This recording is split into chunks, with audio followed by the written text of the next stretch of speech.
What is up, everybody? It is Dylan with DFS, bringing you a brand new video. Today's video, I'm going over the first game of the NFL season, Showdown.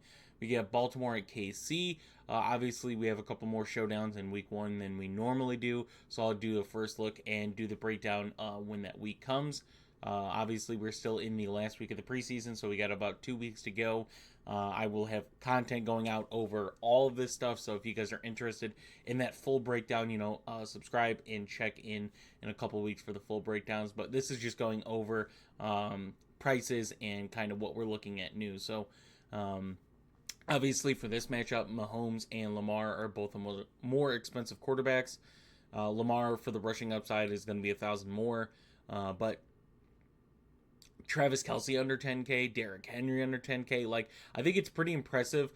We don't have more 10K plus guys on this matchup. Like, usually you're getting Mahomes or Lamar 12K, right? Like, they're very expensive, but still you're getting other people that are 10K plus, and it makes it challenging. But right now, this is different. This is very different for a Baltimore or Kansas City team showdown. So both those guys over 10K. Patrick Mahomes, pretty cheap in my opinion. But Travis Kelce at 9,600 went off against Baltimore in the playoffs last year. 11 for 116 and a touchdown. So 32 points against them. DraftKings points, that is. Baltimore adds Derrick Henry, going to be the lead back for Baltimore. Kansas City still having a good run defense, though. Going over and looking at it, like I said, I'll break it down more in detail, but these defenses are two top 10 defenses in the NFL, and the offenses are two top 10 offenses in the NFL. So it's going to be another good showdown.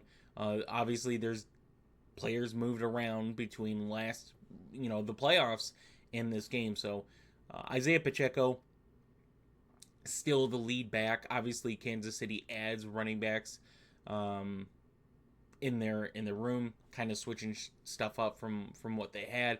A really good competition for that running back room of who's going to make the 53-man roster. So we'll see once we go, closer to the week and this preseason week's over and the 53-man rosters happen of who's going to be there officially. But as of right now, it's just speculation. Zay Flowers, 8K, surprisingly more expensive than Rashee Rice. That's, really kind of interesting here. But Zay Flowers, 8,000. And look what he did against Kansas City. 5 for 115 and a touchdown himself. Rashee Rice, just mentioned, slightly cheaper. Him against Baltimore, 8 for 46, right? The yardage wasn't there, but the receptions were. And this is the thing you have to remember about Rashee Rice going into this season is last season, he started off very slow because Kansas City tried to get a wide receiver room developed and they couldn't get one. Rashee Rice made the best out of his snaps to start the season. And then once Kansas City realized he's their guy, they just started using him like a wide receiver one, and that's pretty much what he is. Obviously, Hollywood Brown is injured. We don't know what his week one status is. Honestly, if he's out, Xavier Worthy is going to be priced amazingly. Like, I'm seeing he's below 6K, so that looks amazing as of right now. But Mark Andrews, this is what I'm seeing, right? This is the first time looking at this. Mark Andrews is 6,400. I don't care that it's against Kansas City, right? I don't care he went 2 for 15 against Kansas City in his game back. This is what Mark Andrews' prices would have been on a showdown every week last season that you could see. There is no reason Mark Andrews should be 6,400. This is a ridiculous discount on Mark Andrews. He should be 100% healthy going into that game. Maybe not 100%, right? But 90% plus healthy going into that game. I just think he's so mispriced at 6,400. And then there's Xavier Worthy at 5,800. If Hollywood Brown was out, I really like that price at 5,800 for the third target in that offense, kind of the deep ball threat against Baltimore, who their secondary has had some adjustments as well. But I'm looking at Rashard Bateman. I like Rashad Bateman. I really do. But 5,200 for him, I think, is a little too steep.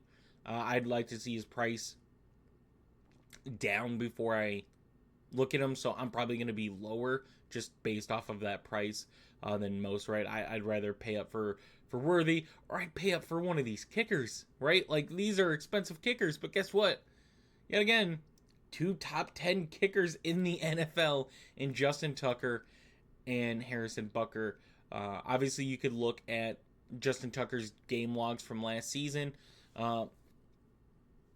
They're not the greatest, right? You see some 10-plus point games, but when Justin Tucker's kicking the ball, he's making it, right? 87.5%.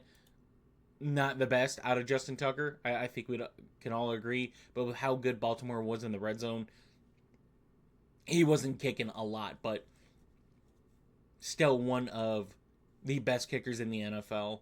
And if Baltimore is getting stopped, then he's going to get points. That's just how it is. Harrison Butker, though, you look at Harrison Butker and his game logs, when Kansas City's not scoring, right, we've seen a 24-point-6-for-6 field goal game out of Harrison Butker. But we've seen some of those too, right? Kansas City, there's a lot to like about the offenses here. There's a lot to like about the defenses. So definitely getting exposure in these kickers is worth it, right? I'm probably taking more exposure on the kickers than Bateman. We keep going down. Justice Hill, I think, is kind of overpriced.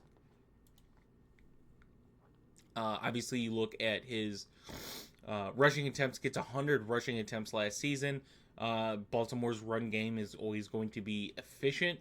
They're going to get their running back some yardage, but I don't think in this offense, with Derrick Henry being there and the touchdown upside for Derrick Henry, obviously Justice Hill is going to see the field. Derrick Henry is not going to be a guy that gets 20, 30 carries anymore and is still doing 100 plus yards on that, right? It's not going to happen every week. It will happen, but it's not going to happen every week. You're going to have to rely on some younger, more explosive running backs. Justice Hill's not as explosive, but he's still a bit quicker than Derrick Henry. But for his price point at 4,400, I just don't know if I could justify that, right?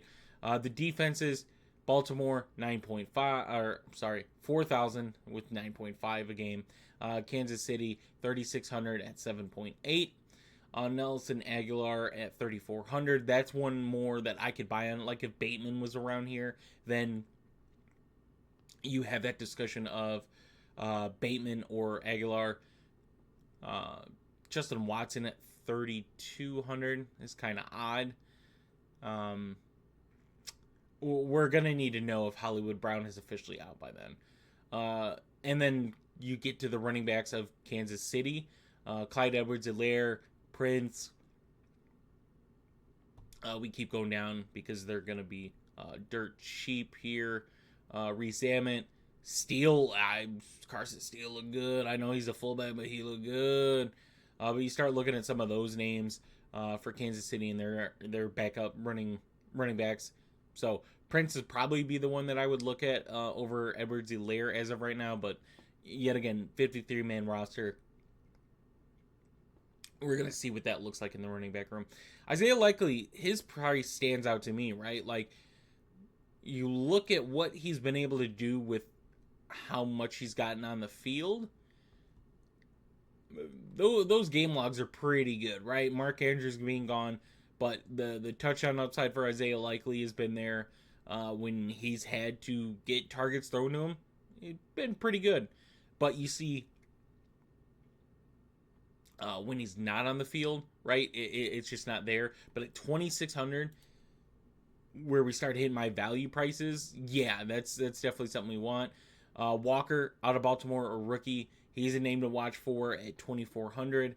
Don't know how much he's going to see the field, how much targets he's going to get. Remember, Baltimore's a run-heavy team, so I wouldn't expect a whole lot out of week one.